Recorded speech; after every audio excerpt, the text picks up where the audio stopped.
What's up, guys? Welcome back to Roensch Capital Charts. Today we're taking a look at the ever so popular S&P 500 ETF SPY, ticker symbol SPY, on a variety of time frames in anticipation of the next trading day, Friday, February 23rd.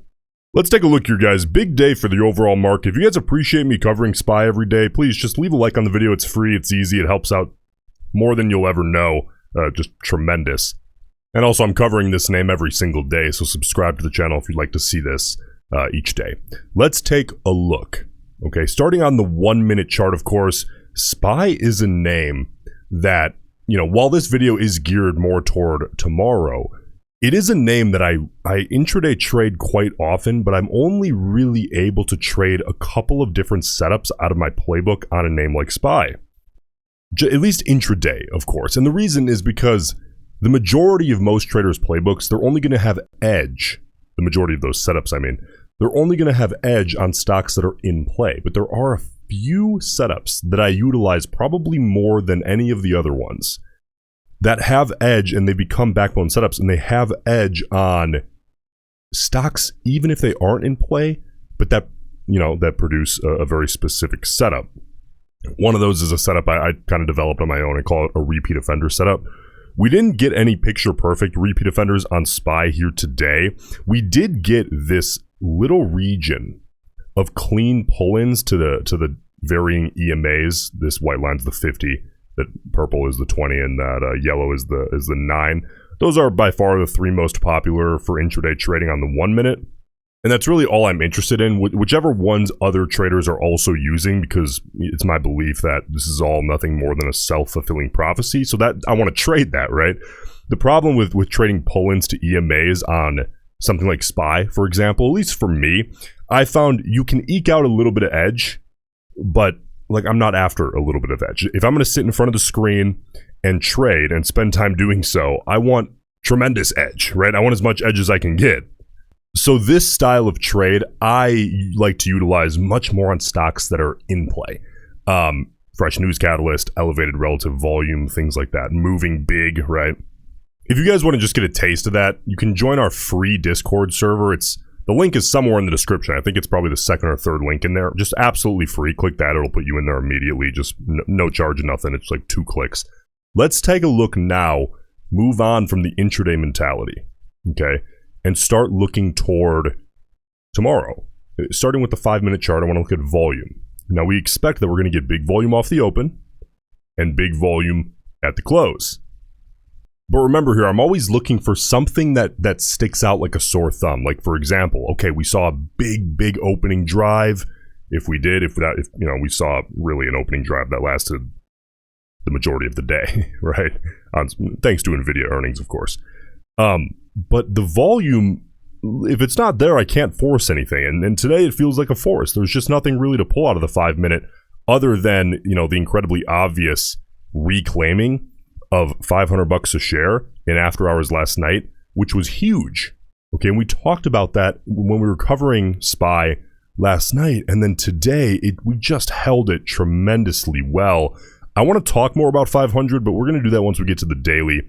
Let's move on to the 30-minute chart and start looking at levels to watch tomorrow. So first thing you'll notice here is that on the 30-minute chart, the 50 period is going to be the quickest moving average to react between the 50 and 200 period moving averages across the 30-minute, 4-hour, and daily.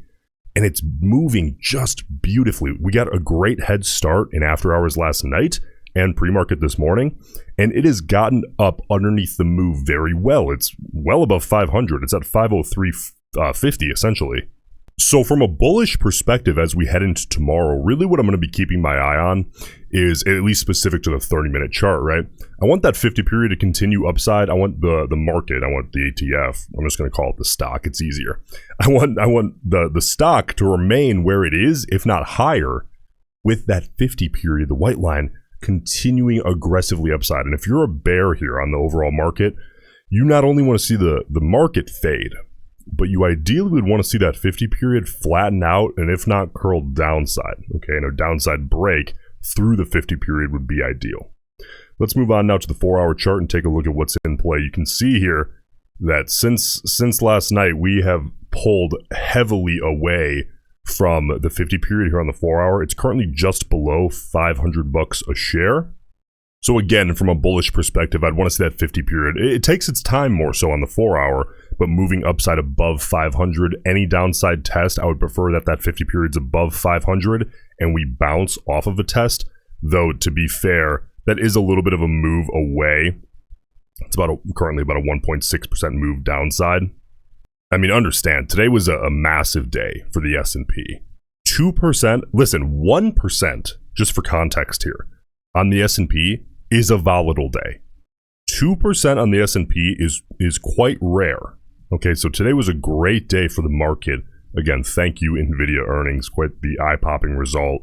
Guidance really was very good.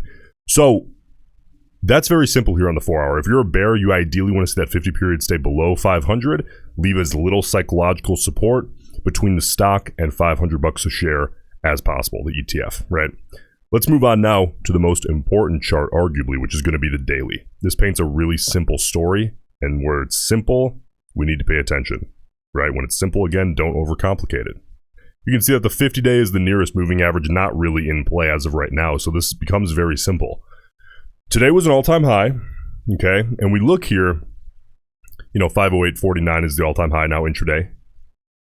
The closing all-time high is that what we closed today, 507.50. When we're looking at this, it's really, really simple. 500 is really the area to watch. Any back test of 500 bulls, we're going to want to see that hold and hold hard.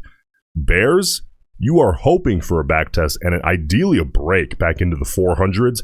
But, bulls, again, that's a little bit of a move downside. Ideally, we would just get above 510 and leave 500 in the dust, kind of like never to return, ideally, if you're a bull.